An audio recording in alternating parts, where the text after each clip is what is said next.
How they used to like stay together. Yeah. I'm just gonna, So we'll start with real, Yeah, all of And this, if and you where they want, live. since we're both mics, if you want to go ahead and ask, say I've got a question, you can do that too. Okay. So really familiar. Do I know you from somewhere? Were you involved with horses? Are you from here in town? Wow. Kenton Ridge area. I'm not. Yeah, you just look so very familiar. So, All right. whenever you're ready. Yeah. Okay, well, I'll want to thank you guys for coming today. I'll start by introducing myself. I'm Natalie Fritz. I'm the Archivist and Outreach Director for the Clark County Historical Society, and today is Saturday, June 1st, 2024, and we're here with Don Rinker and Harry Amato to talk about baseball and share some stories from your lives playing baseball and some other things that you guys want to share about your life in Springfield and background of that. And softball. Baseball, softball, yeah. So in the Stroh's tournament is one thing we're going to talk about, the background of that. So we'll have a lot of things we're going to be talking about here today. Okay. I want to thank you guys for coming. So I thought if we start out with your youth, how you two met here in Springfield. Junior high school at Snyder Park. Junior high school. Right. Snyder Park. Snyder Park School. You done? Yeah, on that one. I met Don when we attended Snyder Park Junior High School. We became good friends then, now, and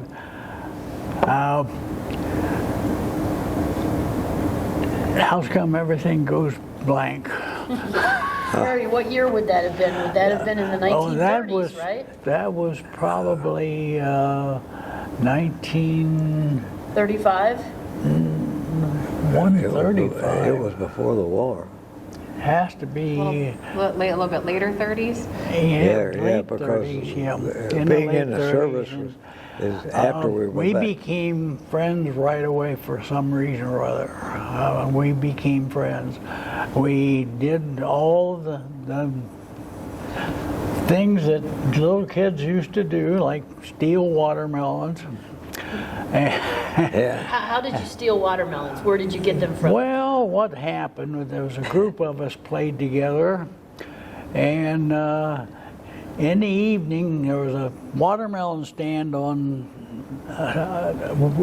West Main Street, and Smith's North Water. Street. Yeah, and That's where anyhow, we'd go down. A couple guys would sneak up on the thing, and they'd get a watermelon and they'd roll it to me. To run with it. And because I was the fastest runner in the group. And I'd run till I got tired, and we'd sit down and break the watermelon open and eat watermelon. Only way we could do it. We didn't have enough money to buy watermelon. So he'd get one and two or three guys that could run the fastest. It was down on West North Street, right behind that restaurant. Yeah. The fruit store that was on Main Street. in that down there, moved over to this place. It wasn't Cat and Zero's, was it? No. Cat and Zero's? That was way down on West Main. Well, we were down on West Main. So what street did you guys live? Did you guys live on the same street? You were on the west end of Springfield, right? Out by Well- Snyder Park. Dad was on Cedar Street. I You was- were on Pleasant, were you? I lived on Pleasant Street. Okay. You were on Cedar Street, Dad. Yep, I know that. Sorry. I know. So, and I know you played football at Snyder Park. So that the running with the watermelon must have helped. Well, he could I run was the a pretty fastest. good runner. I dodged a lot. But yeah, we played football, six-man football, because of the size of the school. We didn't have enough to go bigger. And the year we won the championship, city championship, the only championship that Snyder Park ever won in anything. And Don played line, and I played the backfield. So I actually had a research call yesterday from someone who went to Snyder Park around, around the time that it had ended, so like the 50s. But he was asking me if anyone knew what the name of the team was called. Do you know if the team had a mascot or a team name? No, the junior high team? Yeah. No. No, You don't it didn't recall have one? it. It might have been later. He remembers there being something later, but I couldn't find anything in the papers. No, But I thought I would ask you guys today. Well, what they were talking about didn't involve Snyder Park or Springfield High. When we went to Snyder Park, they wouldn't let me. Well, we'll get into baseball later on, because I got a story about that one too. Okay, go ahead. I say you can go ahead and share it now. When we had recess, we'd go out on the fairground or go out on the playground, and the coaches and the principal wouldn't let me bat left-handed. I'm a left-hand hitter, because the auditorium and all the school building and the windows were on my left side in right field. And I'd break too many windows if and they kept me away from it. Yeah, because the field was not very big. You what? The field was not very big at that No, time. it wasn't very big. And I'd try to hit them up on the roof of the building, and I could do it most of the time, but once in a while I'd slip and break a window, and then I'd catch holy moly. But they stopped me from hitting left-handed on them.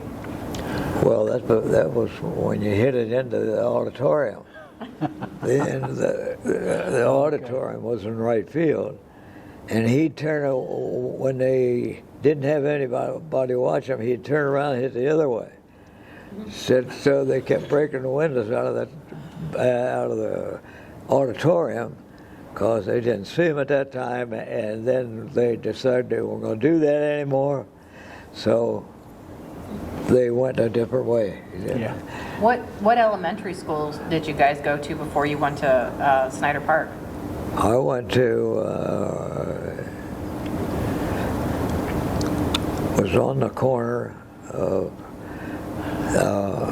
Bushnell. You went to Bushnell? Bushnell. Okay. He went to Bushnell, and I went to Gray Hill. Gray Hill, okay. Yeah. Bushnell's still standing. It's the U-Haul place, but Gray Hill's Gray Hill's gone. gone. Yeah. Was that the one that was on High Street? No, it was on Dayton Avenue. Dayton Avenue, okay. On the way out of town. Okay. And I hit the ball there too, but I just hit kids with it. So did you guys play in the neighborhood aside from the Well, we the played organized- sandlot ball, yeah. Yeah, our neighborhood, we're quite a ways from where he lived on Pleasant Street. We lived on Cedar Street, which is down by Buck Creek. And he was on Pleasant down here. Yeah. So where were the sandlot areas were that? Well, the sandlot area was Snyder Park. The park itself had Okay. ball diamonds. We played a lot of ball down there, sandlot ball. So are you familiar with where there's only one ball diamond in there now that's over by the clubhouse? Where did they have the diamonds at in Snyder Park? If you remember where the tennis courts were, along the road up there in the parking area, in the middle of the park, it was in the middle, and I forget how many diamonds. They had 3 or 4 diamonds down there then. We'd played ball down there, and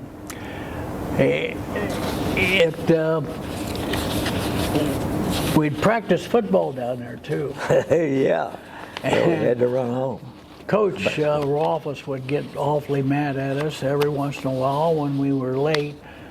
As we quit practice, he had things to do later, and he wanted to get home to get his things done, and we would come home from the football field, and we'd stop and kick the football, drop kick it across the lake that was in that area down there. Where the bridge is, the bridge, Yeah, where the stone bridge. The Stone Bridge, No, okay, so yeah. further down by the lagoon? Yeah. Yeah, that's what it was over the And lagoon. we would see who could drop kick the ball farthest. And every once in a while, we'd goof up and kick it in the middle of the lake, and then we'd be late getting in trying to get the football out of the lake. So it was just a fun time in life. Really fun time. Well, you played later for the American Legion team. Well, now in 1943, we played American Legion ball. I played 3 years in a row. Yeah.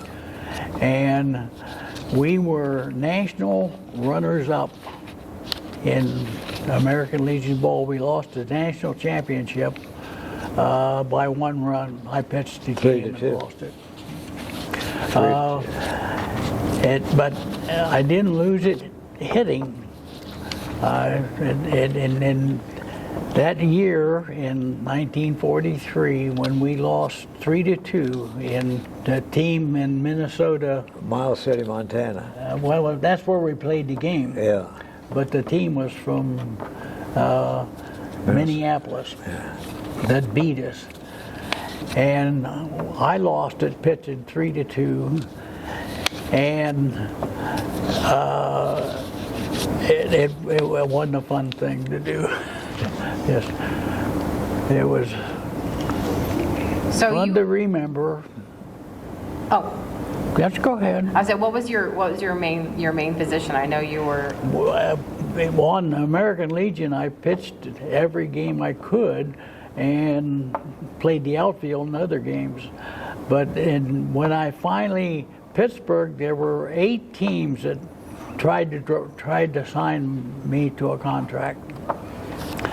And the Giants were one. I've had training with a dam down in Crosley Field one night. Yeah. Went down, and they wouldn't let me in the Netherland Hilton dining room because I didn't have a tie. I had my best clothes on. I had a white T-shirt and a sweater with the high school or the junior high colors. And as I was walking in, Branch Ricky's brother was the traveling secretary for the New York Giants. And he and Aaron Halloran, who was the judge in Springfield and also the coach of the American Legion team, were walking in front of me, and I was back of them.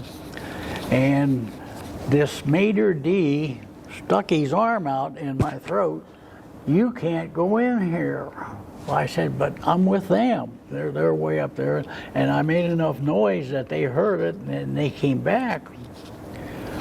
And when no what's wrong, Mater D said he's got to have a coat and tie. So we ended up in one of the New York Giants hotel rooms, and looking for a shirt and a coat small enough to fit me. And we couldn't find it. I went in there with a thing just stuck about 3 inches out. I looked like a clown, but he let me in then. So that was one experience with the New York Giants.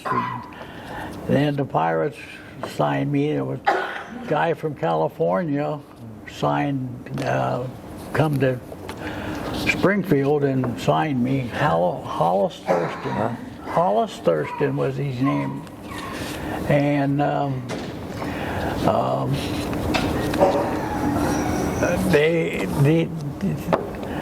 this magazine that you have said I got a $10,000 bonus.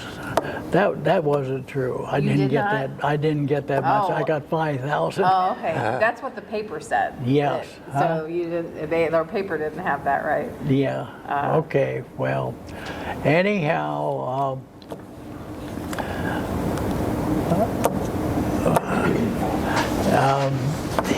So did they sign you as a pitcher, or they They signed me as an outfielder.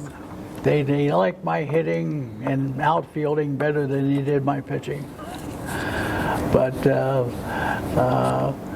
I went to spring training with the Pirates in 1944.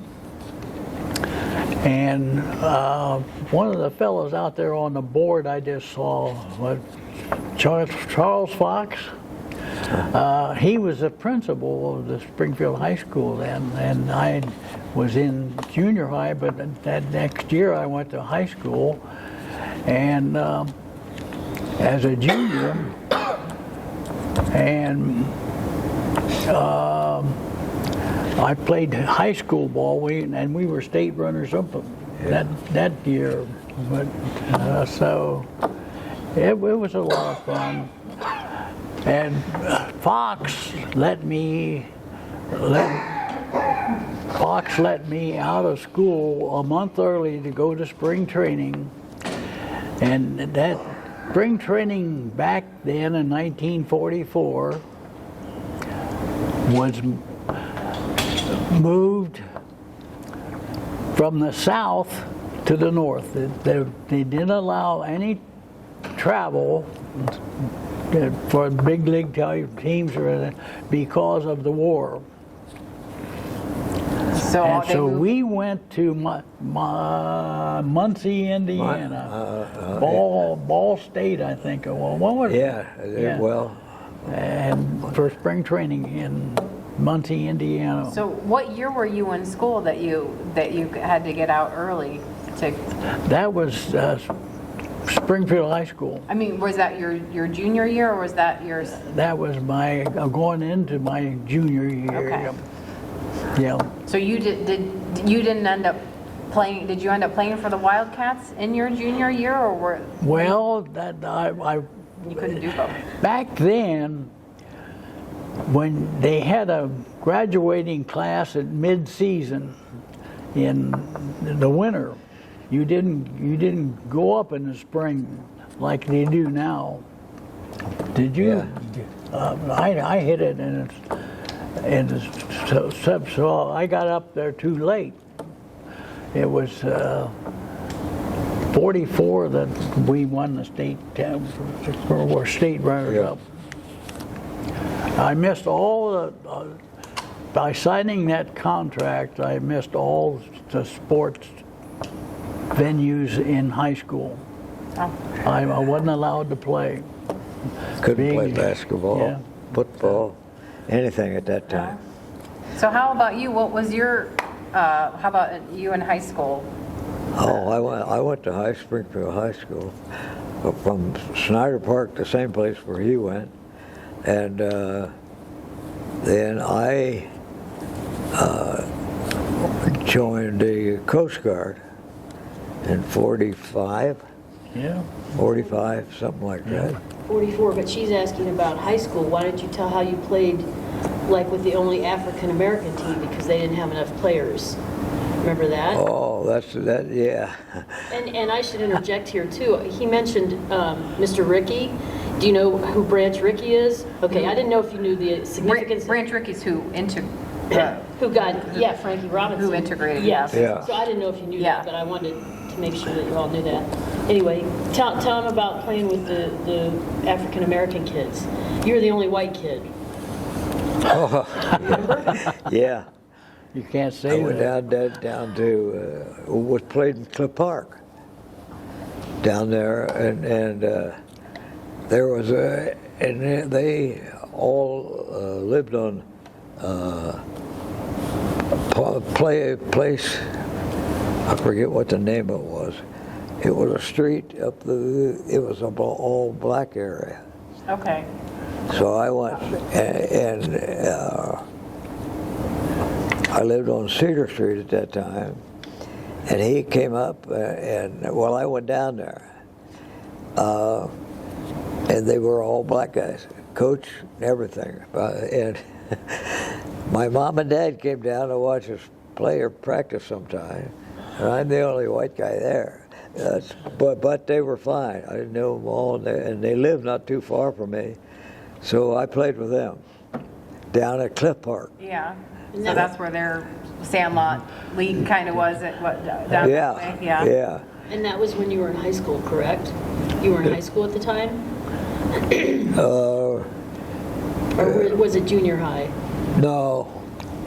I think I might have been in the Sandlot. I don't remember that, but I know we went there to the park in Cliff Park for the city. Yeah. And there was that spring. There's a spring in Cedar Cliff. Oh, okay. Come out of The one that goes through the park? Goes. And they had first base up on the right off of the highway. And if you hit them one way and they got across the street, well, they'd go in the Buck Creek. Oh. The other one, they'd go in the falls in Cliff Park, which is behind or near where the stage is now. Right, okay. Right, yeah. you know where Where it used to go, the water used to go across, yeah. Yeah. Well, it still had that was on Whitmer, I think, that crossed. But we played baseball back, and you would hit them in Buck Creek or in that pond off there. There's a big cliff where the Summer Arts Festival is, behind that. And it had a spring. I think it's still there. I don't know. Is that where the cave is? There's a cave? Yeah, but The cave is actually where they had the railroad would hide people. It's still there. Yeah, they went. You would go down to Cliff Park, and there was a waterfall. There's a spring down there on the wall. Well, that was left field, and the Mad River, Buck Creek was on the right side. So they'd either go in that water over on the. Didn't hit them ever. We were kids, you know. And was there a road through there then that went through the park? Same one that's there right now. Still a road there? Okay. I wasn't sure if the road had always been. No, that was a stain. Did you play any sports for Springfield High School when you were there? Yeah, I was there a little bit longer. And I played baseball at Springfield High School. 1940. 40-something, I don't know. It had a 4 in it. Yeah. That was before you quit high school to go to World War II, right? And then you came back and you finished after in 46, correct? I believe it was. You Yeah. both did that. Did you Yeah. both? Well, we went to the same school. Well, we went to, we got drafted. We didn't have a choice. Well, you both left to Yeah. serve, right? Yeah. Yeah. So can you talk a little bit about that? Your war service? Well, you. Go ahead. Well, I was drafted. My brother was drafted a year before out of high school, and he went to the Navy. Well, when I got drafted, I didn't want to go to the Army, so I tried to get in the Navy. But they had closed their quota, and closed drafting, so I went in the Merchant Marine. And it just so happens that when I went into Merchant Marine, a year or two later, the Coast Guard took control of the last 4 years of the Merchant Marine, as the war came to an end. And so that made me a veteran. It did a good thing for me. But I was on a tanker, and I didn't go to a ship in New York where I graduated from a little training school they had for the engine room,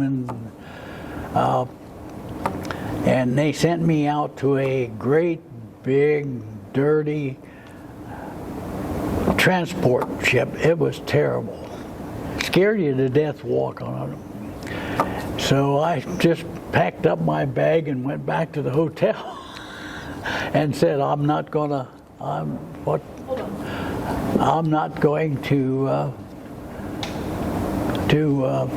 go on that ship. So they packed me up and put me on a train to California. The Coast Guard did.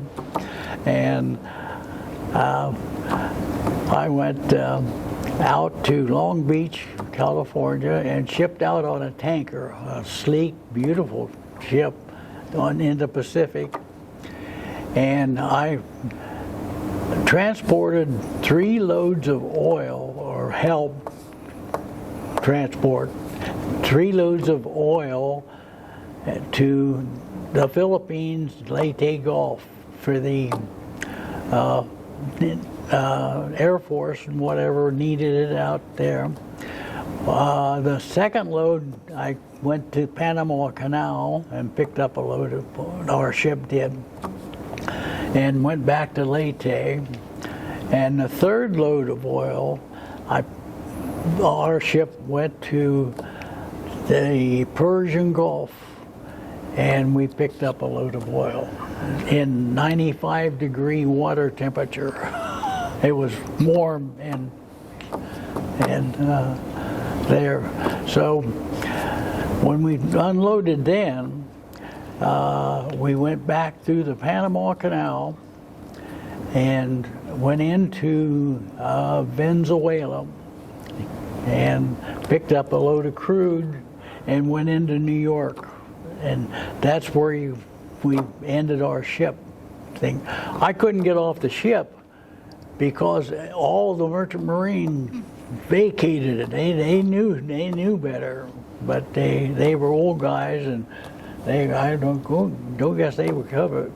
But I got hold of the chief engineer and told him I've stood 2 watches now, 8-hour watches, and I'm getting tired. I can't do it much longer. He said, I'll get somebody for you. So he got a relief man, and I got off that ship and headed for Springfield. And I got home. I went back to, one thing I forgot to tell you, the most important thing. My brother, who was in the Navy, I knew he was in the South Pacific, but I didn't know where. So every day I'd get up and off watch, and I'd go out and watch for his ship. It's sort of a dumb thing to do. What are you doing? Anyhow, as I'm standing up there on deck looking, I see a ship coming through that got his first number on it, and then it had his second number on it. And he was on that ship about 100 feet away from me. And I signaled them and whatever did, but you had to have a certain call number to get in touch with them. So I went down my forecastle and I wrote him a scorching note. Why weren't you up there looking for me? So there was a coxswain on board to take our last mail call and everything in to get it mailed back to the United States. So he said, get me some gas and I'll take you to where do you know where he went? I said, he's right behind that Liberty ship over. So we found him. We found him all right. Asked the captain to come aboard the Navy ship, And he said he's sorry, but we just sent him on land duty. I said, could I see where he sleeps? That's what I did. And so I went down to him.